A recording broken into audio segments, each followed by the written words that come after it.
Welcome back. आपको बताएं, हुकूमत और JUI के दरमियान मदारिस बिल पर पेशरफ्त। वज़ीर-ए-आज़म शहबाज शरीफ और मौलाना फजल रहमान के दरमियान मुलाकात के बाद मदारिस बिल के बारे में एलामिया में कहा गया कि वज़ीर-ए-आज़म ने मामलात को जल्द हल करने की हिदायत कर दी है। वज़ारत कानून इस मामले को हल करने के लिए आइन और कानून के मुताबिक इक़दामात करे। मौलाना फजल रहमान ने वज़ीर-ए-आज़म शहबाज शरीफ से मुलाकात के बाद मीडिया से गुफ्तगू में कहा, वज़ीर-ए-आज़म से दीनी मदारिस के बिल पर बातचीत हुई। मदारिस के हवाले से बिल दोनों ऐवानों से मंजूर हुआ था। आइनी मुद्दत गुजरने के बाद बिल पर एतराज़ नहीं बनता था। वज़ीर-ए-आज़म से कहा, दोनों ऐवानों से बिल मंजूर होने के बाद एक्ट बन गया। वज़ीर-ए-आज़म ने वज़ारत कानून को अमली इक़दामात की हिदायत जारी की। आइन और कानून के मुताबिक हमारा मुतालबा था, इसे तस्लीम किया जाएगा। वज़ीर-ए-आज़म ने मामलात को जल्द हल कराने की यकीन दहानी करा दी। जमीयत उलमा इस्लाम का वफ़द मौजूद था। वहाँ प्राइम मिनिस्टर साहब के साथ पाकिस्तान मुस्लिम लीग नून के रहनुमा, स्पीकर कौमी असम्बली, पाकिस्तान पीपल्स पार्टी के रहनुमा, वो सब मौजूद थे कि दोनों ऐवानों से बिल मंजूर हो जाने के बाद अब वो एक्ट बन चुका है। अगर सदर साहब ने उस पर एतराज़ करना है तो एक एतराज़ हो चुका और वज़ीर-ए-आज़म ने वज़ारत कानून को फौरी हिदायत जारी की कि अब कानून और आइन के मुताबिक आप फौरी तौर पर अमली इक़दाम करें। राना सनाउल्लाह कहते हैं कि स्पीकर का वज़ीर-ए-आज़म और फिर PTI से राब्ता हुआ है। PTI ने बेशक हमसे राबता ना करना है, लेकिन स्पीकर से राबते में रहे। हर इशू पर बात हो सकती है। जब बात होगी तो कोई रास्ता निकल आएगा। PTI जिन चीज़ों की शिकायत कर रही है, हम ये सब कुछ भुगत चुके हैं। हमारे साथ जब मेज़ पर ये लोग बैठेंगे तो इन्हें याद दिलाएंगे। राना सनाउल्लाह ने कहा कि मौलाना चाहते हैं इनके मदरसों को सोसाइटी एक्ट में लाया जाए। हुकूमत भी चाहती है कि मदारिस के रजिस्ट्रेशन का मसला हल हो जाए। तहरीक इंसाफ के सेक्रेटरी इत्तलात शेख वकास अकरम कहते हैं कि मुज़ाकरात के लिए हमने कमेटी बना दी, जिससे राबिता करना है वो करे। ऐसा तासुर दिया जा रहा है कि हमारी पार्टी मुज़ाकरात के लिए लेट हो गई। हम किसी सूरत मुज़ाकरात में पहल नहीं करेंगे। शेख वकास अकरम ने कहा कि हमारा मुतालबा वाज़ेह है, 9 मई और 26 नवंबर की जुडिशल इंक्वायरी कराई जाए। बानी PTI के केस हाई कोर्ट्स में लगाए जाएं तो एक हफ्ते की मार नहीं। हुकूमत और PTI में मुज़ाकरात कामयाब होते नजर नहीं आ रहे। साबिक वज़ीर-ए-आज़म शाहिद खाकान अब्बासी का कहना है कि हुकूमत का वही रवैया है जो बानी PTI का रवैया था। ओपोजिशन को दीवार से लगाओ, जेलों में डालो, बोलने ना दो, पार्लियामेंट में बैठ कर बात करें। बाहर क्यों बात करनी है? अवाम ने खुफिया बातें मुंतखब करने के लिए हुकूमत नहीं बनाई। स्पीकर कौमी असम्बली सरदार अयाज सादिक का कहना है कि जब ज़रूरत पड़ेगी स्पीकर्स प्रोडक्शन ऑर्डर जारी करेंगे, हम दरवाजे खोल सकते हैं। अगर हमारे पास कोई आएगा, हमें कैस्क की भी मिन्नत करनी पड़ती है तो करेंगे। हुकूमत और ओपोजिशन को पब्लिक अकाउंट्स कमेटी का फैसला करने के लिए आखिरी वार्निंग दी है। लोकल बॉडीज इलेक्शन वक्त पर नहीं होते तो इख्तियार के मसाइल होते हैं। ओपोजिशन और हुकूमत को एक टेबल पर लाना मेरा काम है। जमहूरियत को मुस्तहकम करने के लिए all levels of government using parliament as a tool हम इस पे अपना रोल अदा करेंगे। ये जितने स्पीकर साहबान बैठे हैं, इन्होंने जब भी ज़रूरत पड़ेगी इंशाल्लाह प्रोडक्शन ऑर्डर करेंगे और इम्प्लीमेंट भी कराएंगे। हमें जिसकी भी मिन्नत करना पड़ी, गवर्नमेंट की होगी या गवर्नमेंट के वज़ीरों की होगी या प्राइम मिनिस्टर साहब की होगी या चीफ मिनिस्टर साहबान की होगी या प्रेसिडेंट साहब की होगी, हम मिन्नत करेंगे कि जी आप भी कमेटी बनाएं। हम लोग दफ्तरों में बैठ के फैसिलिटेट करेंगे खामोशी से। जिससे जाली हुकूमत कहा जा रहा था, इसी हुकूमत से मुज़ाकरात की बात चल पड़ी। मुशीर कानून और इंसाफ बैरिस्टर अकील कहते हैं कि तमाम मसाइल का वाहिद हल मुज़ाकरात ही हैं। हुकूमत मुज़ाकरात के लिए पहले भी संजीदा थी और अब भी संजीदा है। अच्छी बात है PTI में तब्दीली आ चुकी है। उन्होंने सिविल नाफरमानी की कॉल इतवार तक के लिए मौखर कर दी है।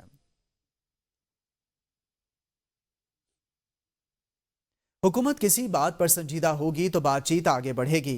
पीटीआई रहनुमा तैमूर सलीम झगड़ा कहते हैं कि मोहसिन नकवी आज कुरम के मामले पर पेशावर आए तो वज़ीर आला ने इन्हें गले लगाया। कुछ रोज पहले वज़ीर आला KP के इस्लामाबाद आए तो इनका इस्तकबाल कैसे किया गया सबने देखा। हुकूमत जो कहती है सब अच्छा है, सब अच्छा नहीं है। पाकिस्तान रुक गया है। कम अज कम मुल्क की सूरत हाल को देखकर हमें आगे बढ़ना चाहिए।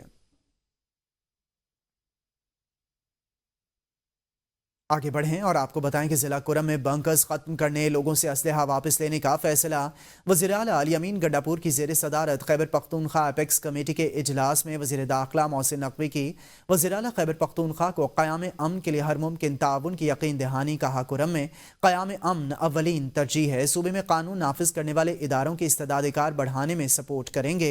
वज़ीर आला अली अमीन गंडापुर ने कहा कि अमन अमान के लिए वफाकी हुकूमत ताउन करे। अमन अमान पर कोई सियासत नहीं होनी चाहिए। सूबाई एपेक्स कमेटी इजलास में गवर्नर खैबर पख्तूनख्वा, वज़ीर दाखिला मोहसिन नकवी और कोर कमांडर पेशावर समेत मुतल्लिका काबीना अरकान भी इजलास में शरीक थे। इजलास में जिला कुरम के मसले के पायदार हल के लिए तवील मुशावरत के बाद लाहे अमल को हतमी शक्ल दे दी गई। इजलास में कुरम के दोनों फ़रीक़ैन से असलहा जमा करने का मुत्तफ़िक़ा फैसला। फ़रीक़ैन हुकूमत की सालिसी में आपस में एक मुआहदे पर दस्तखत करेंगे। मुआहदे में रज़ाकाराना तौर पर असलहा जमा करने के लिए दोनों फ़रीक 15 दिनों में लाहे अमल देंगे। पारा चनार में कारोबार ज़िंदगी मअतल, खाली दुकानें, अशियाए ज़रूरिया ढूंढते शहरी अस्पतालों में अद्वियात नापैद हो गईं। रवां बरस खैबर पख्तूनख्वा के ज़िला कुरम में कशीदगी के बायस न सिर्फ 200 से ज़ायद अफराद अपनी जानों से हाथ धो बैठे बल्कि ना ख़त्म होने वाली कशीदगी के बायस कुरम के सदर मुकाम पारा चनार में राब्ता सड़कें बंद हैं, जिसके बायस इस इलाके में अद्वियात, खुराक और अशियाए ज़रूरिया की क़िल्लत का सामना भी है। ज़मीनी रास्ते मुनक़ता होने के बायस ईदी फाउंडेशन ने एयर एम्बुलेंस के ज़रिए जान बचाने वाली अद्वियात इलाके में पहुँचाई हैं। हेल्थ हुकाम ने तस्दीक की है कि सड़क की बंदिश के सबब अद्वियात और दीगर अशिया पहुँचने के सबब गुज़िश्ता 2 माह में 29 बच्चों की अमवात हो चुकी हैं। इनके मुताबिक जब सड़क बंद हो जाती है तो बहुत से मसाइल सर उठा लेते हैं। वज़ीर आला पंजाब मरियम नवाज शरीफ की हिदायत पर अद्वियात की पहली खेप पारा चनार भिजवा दी गई। अद्वियात का इंतज़ाम सूबाई वज़ीर महकमा primary and secondary health care Khawaja Imran Nazir की निगरानी में किया गया, जबकि महकमा एमरजेंसी सर्विसेज पंजाब ने खुसूसी तौर पर एयर एम्बुलेंस भिजवाई। सूबाई वज़ीर सेहत और एमरजेंसी सर्विसेज पंजाब ख्वाजा सलमान रफ़ीक का कहना था कि हुकूमत पंजाब इस मुश्किल वक्त में पारा चनार के लोगों को हर मुमकिन मदद फराहम कर रही है। एयर एम्बुलेंस सर्विस के ज़रिए ज़िंदगियाँ बचाने वाली अद्वियात पारा चनार पहुँचाई जा रही हैं। पारा चनार से एयर एम्बुलेंस के जरिए बेहतर इलाज के लिए मरीजों को रावलपिंडी भी मुंतकिल करेंगे। Welcome back. आपको बताएं, सुप्रीम कोर्ट ने कहा है कि वज़ीर आज़म के कत्ल से बड़ा जुर्म क्या हो सकता है। 40 साल बाद मुंतखब वज़ीर आज़म के कत्ल का एतराफ़ किया गया। किसी को जिम्मेदार करार देकर सजा देनी चाहिए थी। कत्ल केस की समाअत के दौरान जस्टिस जमाल खान मंदुखेल ने रिमार्क्स दिए कि बलूचिस्तान में सीनियर तरीन जज भी मारा गया, कुछ पता नहीं चला। असल बात यह है कि कुछ करने की ख्वाहिश नहीं। दीगर 2 सूबों की निस्बत सिंध पंजाब में तफ्तीश इंतहाई नाक़िस है। जस्टिस अथर मिनिल्ला ने रिमार्क्स दिए कि 2017 से ही मुकदमा सुप्रीम कोर्ट में ज़ेर इल्तवा है, जबकि रियासत हुकूमत गिराने और लाने में मसरूफ़ है। सारे इदारे सियासी मुखालिफिन के पीछे पड़े हैं। जब तक रियासती इदारे पॉलिटिकल इंजीनियरिंग में होंगे यही हाल होगा। लोगों को इदारों पर यकीन नहीं, लोग चाहते हैं कि सारे काम सुप्रीम कोर्ट करे। सुप्रीम कोर्ट में जुडिशल कमीशन का इजलास आज होगा। चीफ जस्टिस पाकिस्तान की ज़ेर सदारत होने वाले इजलास का एजेंडा जारी कर दिया गया। इजलास के एजेंडे में सुप्रीम कोर्ट आईनी बेंच की मुद्दत में तौसी एजेंडे का हिस्सा है। सुप्रीम कोर्ट आईनी बेंच की मुद्दत 4 जनवरी 2025 को ख़त्म हो रही है, जिसकी मुद्दत में तौसी की जाएगी। जुडिशल कमीशन इजलास में आईनी बेंच का मामला भी एजेंडे में शामिल है। आईनी बेंच जुडिशल कमीशन की जानिब से 2 माह के लिए बनाया गया था। पीटीआई का अपोजिशन जमातों के साथ इत्तेहाद भी अंदरूनी लड़ाइयों की नज़र हो रहा है। ज़राए के मुताबिक जमीयत उलमाए इस्लाम के तहफ़्फ़ुज़ात के बाद पीटीआई भी गिले शिकवों पर उतर आई है। मौलाना फजलुर रहमान के 26वीं आईनी तरमीम में वोट देने के बाद पीटीआई ने तनकीद शुरू की। पीटीआई ने एहतजाज के दौरान जेयूआई से मदद मांगी तो इन्हें तहफ़्फ़ुज़ात की फहरिस्त थमा दी गई। असद कैसर ने मौलाना के तहफ़्फ़ुज़ात दूर करने की यकीन दहानी करवाई, मगर पार्टी ने साथ ना दिया। शेख वकास अकरम अली अमीन गंडापुर की जानिब से मौलाना फजलुर रहमान पर बराह रास्त तनकीद की गई। चेयरमैन पीपल्स पार्टी बिलावल भुट्टो जरदारी की सरबराही में बिलावल हाउस कराची में इजलास। سندھ اور بلوچستان کے وزراء اعلیٰ، پنجاب اور خیبر پختونخوا کے گورنرز نے شرکت کی۔ اجلاس میں ملک کی مجموعی سیاسی صورتحال پر تفصیلی تبادلہ خیال کیا گیا۔ شرکاء نے حکومت سے مذاکرات کی روشنی میں پیش رفت سے آگاہ کیا۔ شرکاء نے وفاقی حکومت کی جانب سے مختلف صوبوں کے ساتھ کی جانے والی یقین دہانیوں پر ہونے والی پیش رفت پر عدم اعتماد کا اظہار کیا۔ چیئرمین بلاول بھٹو زرداری نے ہدایت کی کہ وہ حکومت کے ساتھ اپنے رابطوں کو مزید تیز کریں۔ آگے بڑھیں اور آپ کو بتائیں، وزیراعظم کی زیر صدارت انسانی اسمگلنگ کی روک تھام سے متعلق اہم اجلاس۔ وزیراعظم نے کہا، انسانی اسمگلنگ پاکستان کے لیے دنیا بھر میں بدنامی کا باعث بنتی ہے۔ وزیراعظم کی انسانی اسمگلنگ کی روک تھام کے لیے متعلقہ اداروں کو آپس کے رابطے مزید بہتر بنانے کی ہدایت۔ وزیراعظم کی انسانی اسمگلروں کی سہولت کاری میں ملوث FIA اہلکاروں کی نشاندہی اور ان کو خلاف سخت کارروائی کی ہدایت کر دی گئی۔ 2023 کی کشتی الٹنے کے حادثے کے بعد ذمہ داروں کے خلاف کارروائی میں انتہائی سست روی سے کام لیا گیا۔ ذمہ دار افسروں کے خلاف سخت کارروائی ہوگی۔ وزیراعظم نے انسانی اسمگلنگ کے متعلق جاری تحقیقات جلد از جلد مکمل کر کے ٹھوس سفارشات پیش کرنے کی ہدایت کر دی۔ اجلاس کو یونان کشتی حادثے کے اور انسانی اسمگلنگ کی روک تھام کے حوالے سے اقدامات پر بریفنگ دی گئی۔ گجرانوالہ میں انسانی اسمگلنگ میں ملوث ریڈ بک کا انتہائی مطلوب اشتہاری ملزم گرفتار۔ اشتہاری ملزم محمد سلیمان کے خلاف 7 سے زائد مقدمات درج تھے۔ ملزم نے گینگ کے دیگر ملزمان کی مدد سے متاثرین کو پہلے لیبیا براستہ مصر دبئی بھجوایا۔ فیصل آباد ایئرپورٹ پر تعینات FIA کے 2 انسپیکٹرز کو گرفتار کر لیا گیا۔ اہلکاروں نے ڈیوٹی کے دوران مسافروں کی اسکریننگ میں غفلت برتی تھی۔ 18 نوجوان فیصل آباد ایئرپورٹ سے بیرون ملک گئے تھے۔ انسانی اسمگلرز عبدالرؤف عباس، ذوالفقار قمر الزام کے خلاف مقدمہ درج کر لیا گیا ہے۔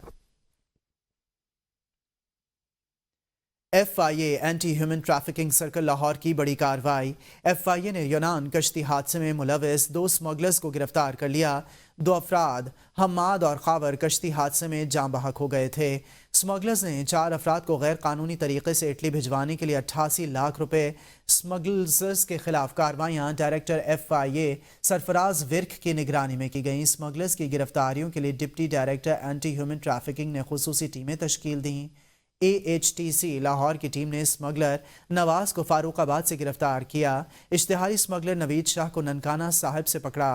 اسمگلرز نے تفتیش جاری، ساتھیوں کی گرفتاری کے لیے چھاپے مارے جا رہے ہیں۔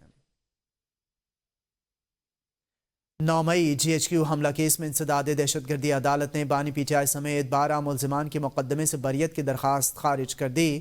عدالت نے بانی PTI الیمین گنڈاپور، شاہ محمود قریشی، شبلی فراز، شہریار آفریدی، فواد چودھری، کمل شوذب اور عمر تنویر بٹ کی درخواست بریت خارج کر دی۔ اسپیشل پبلک پروسیکیوٹر نے درخواست بریت کے خلاف دلائل دیے۔ PTI کے وکیل فیصل چودھری اور محمد فیصل ملک لیگل ٹیم کے ہمراہ عدالت پیش ہوئے۔ عدالت نے کہا، فرد جرم عائد ہونے کے بعد درخواست بریت غیر مؤثر ہیں۔ عدالت نے 4 ملزمان کی دستاویزات نامکمل ہونے پر بیرون ملک سفر جانے کی درخواست مسترد کر دی۔ حیدرآباد اسلامی جمعیت طلبہ کے زیر اہتمام 78ویں یوم تاسیس کی تقریب۔ سابق امیر جماعت اسلامی سراج الحق نے خطاب میں کہا کہ 70 سال سے قوم کو غلام بنایا ہوا ہے۔ آج عام آدمی قومی اسمبلی اور سینٹ میں نہیں جا سکتا کیونکہ ان کے پاس 25 کروڑ کی رقم نہیں ہے۔ سراج الحق نے مزید کہا کہ بنگلہ دیش اور شام میں ڈکٹیٹرز کی صورتحال سب کے سامنے ہے۔ پاکستان میں پیپلز پارٹی اور نون لیگ حکومت میں ہیں۔ دونوں جماعتیں اپنی ذمہ داریاں پوری نہیں کر رہیں۔ چاروں صوبوں میں افراتفری ہے۔ غربت، مہنگائی، مسنگ پرسن سمیت ہر صوبے کے اپنے مسائل ہیں۔ اس وقت ملک کو بچانے کے لیے قومی ڈائیلاگ وقت کی ضرورت ہے۔ قومی ڈائیلاگ کا مقصد ملک میں شفاف الیکشنز کا انعقاد ہونا چاہیے۔ سپریم کورٹ بار کے سابق 8 صدور کی جانب سے 26ویں آئینی ترمیم کے خلاف سپریم کورٹ میں درخواست دائر۔ درخواست سردار لطیف کھوسا اور بیرسٹر صلاح الدین کے ذریعے دائر کی گئی۔ درخواست میں موقف اپنایا گیا کہ 26ویں آئینی ترمیم عدلیہ کی آزادی سے متصادم ہے۔ 26ویں آئینی ترمیم اختیارات کی تقسیم کے اصول کے برخلاف ہے۔ درخواست میں استدعا کی گئی ہے کہ 26ویں آئینی ترمیم کو کالعدم قرار دیا جائے اور حتمی فیصلے تک 26ویں آئینی ترمیم کے نتیجے میں ہونے والے تمام اقدامات کو معطل کیا جائے۔ کینیڈا کے وزیر اعظم جسٹن ٹروڈو کے خلاف تحریک عدم اعتماد کی تیاریاں۔ جسٹن ٹروڈو کی اہم اتحادی نیو ڈیموکریٹک پارٹی نے 27 جنوری کو جسٹن ٹروڈو کے خلاف تحریک عدم اعتماد لانے کا اعلان کر دیا۔ نیو ڈیموکریٹک پارٹی کا کہنا ہے کہ اپوزیشن پارٹیز نے تحریک عدم اعتماد کی حمایت کر دی تو جسٹن ٹروڈو اقتدار سے باہر ہو جائیں گے۔ نیو ڈیموکریٹک پارٹی کے رہنما جگمیت سنگھ کا کہنا ہے کہ لبرل حکومت ناکام ہو گئی، نئے انتخابات کرائے جائیں۔ امریکہ نے بائیڈن حکومت رخصت ہونے سے قبل یوکرین کو آخری فوجی پیکج فراہم کرنا ہے۔ یوکرین کو اسلحے کی فراہمی کے لیے نئے امریکی پیکج کی مالیت $1.2 ارب ہے۔ پیکج میں فضائی دفاعی نظام، آرٹلری، گولہ بارود شامل۔ میڈیا رپورٹس کے مطابق یوکرین کو نئے ہتھیار کانٹریکٹرز کے ذریعے فراہم کیے جائیں گے۔ آگے بڑھیں اور آپ کو بتائیں، وزیر اعلیٰ پنجاب مریم نواز شریف کی زیر صدارت خصوصی اجلاس ہوا جس میں راولپنڈی ڈویژن کی کارکردگی کا جائزہ رپورٹ پیش کی گئی۔ وزیر اعلیٰ پنجاب نے تمام بڑے شہروں میں انڈر پاسز کے اطراف اور اوور ہیڈ برجز کے نیچے گرین بیلٹس بنانے کا حکم بھی دے دیا۔ وزیر اعلیٰ پنجاب مریم نواز شریف نے مین ہال پر پلاسٹک سے بنے ڈھکن لگانے، صفائی اور اشیاء ضروریہ کے نرخ کی مسلسل مانیٹرنگ کرنے، تجاوزات کو مستقل بنیادوں پر ختم کرنے کا حکم دے دیا۔ اس موقع پر مریم نواز شریف کا کہنا تھا کہ عوام کو گورننس میں بہتری کا واضح فرق نظر آنا چاہیے، عوامی امور میں ہر روز بہتری لائی جائے، مری کے داخلی راستوں پر ویلکم ٹو مری کے سائن بورڈز لگائے جائیں، راولپنڈی شہر میں بیوٹیفیکیشن کے لیے نمایاں اقدامات کیے جائیں۔ وزیر اعلیٰ مریم نواز شریف نے چکوال کے ڈی پی ایس میں عمدہ لائبریری کے قیام کو سراہا۔ وزیر اعلیٰ سندھ سید مراد علی شاہ نے کہا ہے کہ ہر کوئی اپنے دائرے اختیار سے باہر نکل جاتا ہے، ہر ادارہ اپنی حدود میں کام کرے گا تو مسائل نہیں ہوں گے۔ وزیر اعلیٰ سندھ سید مراد علی شاہ کی صوبے کے سابق آئی جی سے ملاقات میں پولیس اصلاحات سمیت دیگر امور پر تبادلہ خیال کیا گیا۔ وزیر اعلیٰ سندھ سید مراد علی شاہ نے کہا کہ سندھ حکومت نے پولیس کو بجٹ، جدید آلات اور تربیت دے کر بھرپور مستحکم کیا ہے۔ اب پولیس اپنے اندر بھی گورننس اور احتساب کرے۔ صوبے کے لوگوں نے ہمیں منتخب کیا ہے، ان کی خدمت اور حفاظت کرنا ہمارا فرض ہے۔ ہر ادارے کا اپنا دائرہ کار ہے، پولیس کو فعال اور خود مختار ہونا چاہیے۔